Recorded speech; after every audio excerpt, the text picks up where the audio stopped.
Hello, you're listening to One Online Nutrition Education with Nicholas. I'm going to be interviewing Patrick shortly. He's in his second year of dietetics, and what makes it interesting, compared to other interviews, he is speaking in the present term. He hasn't graduated yet, kind of like with Garrett, he graduated, and he was looking at the past, and you know how sometimes it's not always fresh in your mind at that moment in time. Well, that's one of the reasons why I took the time to visit people who are either in their first, second year, just to give more of that type of outlook versus someone who has graduated, and we're going to go from there. So Patrick is on the line. How you doing, Patrick? Hey, good, Nick. How are you? Great. Could you introduce yourself? My name is Pat. I am a sophomore. I transferred over. I am in the dietetics program, and I do my own thing on the side as well for personal training. How did you get involved in dietetics? My interest in the program goes back many years. Okay. Growing up, I was overweight, unhealthy, low self-esteem, ate like crap.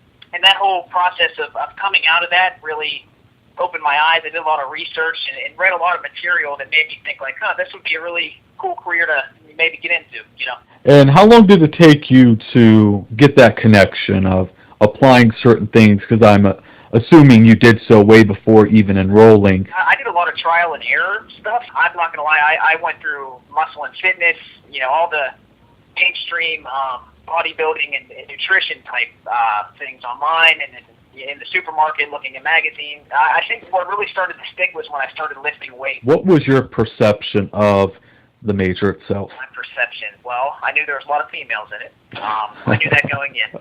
I knew from reading online, it seemed like it's very ultra competitive.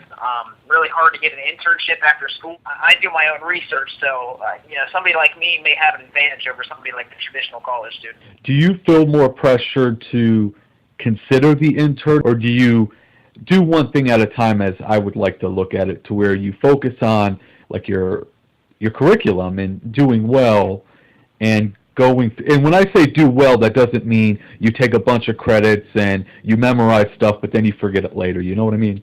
Well, I definitely try to apply the information as much as possible. I try not to cram myself because you're right, you forget stuff pretty quickly if you do that. As far as, obviously the internship is in the back of my mind and the coordinated program is in the back of my mind for everything I do, because that's the end goal for me. And being that you're a personal trainer, and I asked somebody else about this, do you find are able to get more answers with the exercise approach because you actually do it? There's always that question mark. Yeah, it's so ambiguous, right? There's so much information out there, and I just think, the most important thing for me is just going on a client-to-client basis. Like I don't think one thing necessarily applies to every single individual. And so being that you have completed quite a few nutrition courses. Yeah, a couple. I'm taking nutritional biochemistry right now. Okay, great. Food systems, which applies to the major. Has it lived up to your perception? See, this is kind of tough, and I'm just going to be straight up honest here. I don't feel like I'm a traditional classroom type of learner. I learn more on my own, doing my own research, writing about it, making videos about it.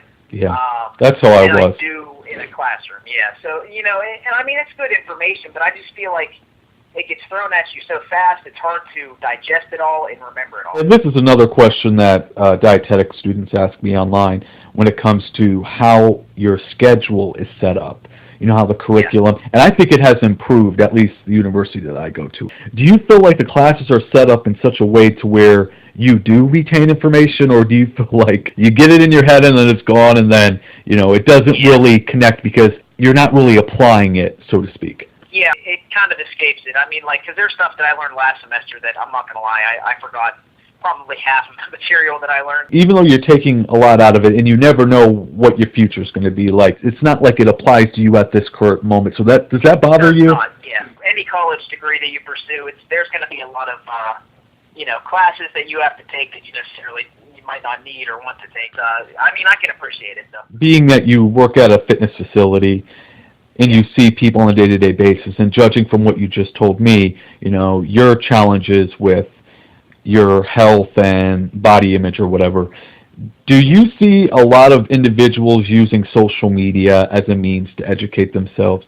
For the mass majority that you work with, we're not talking about people that you have not worked with. Do you feel it's working for them? I think the internet is a great tool, and you obviously have something great going on with your nutrition EDU. I love that. But that's few and far between. I think there's so many like bad sources out there that people are attracted to because of the six-pack abs or the butt or whatever. You know what I mean? It's kind of sickening actually. But yeah, I think most people take things away that are negative from. Being that you're in a dietetic nutrition fitness industry and et cetera, that there's an extreme amount of pressure not only for you but for women to maintain or reach an unrealistic image. Results sell. You look on Instagram, the people that have a ton of followers are the people that are half naked, posting selfies and workout videos, and there's a lot of pressure to try to maintain a decent looking body. That's for sure. Because you are an example of your work, and we're talking about people who do not have a genetic disposition. For example, like the Thank you for tuning into part 1. Don't forget to visit Jessica and Garrett's interview.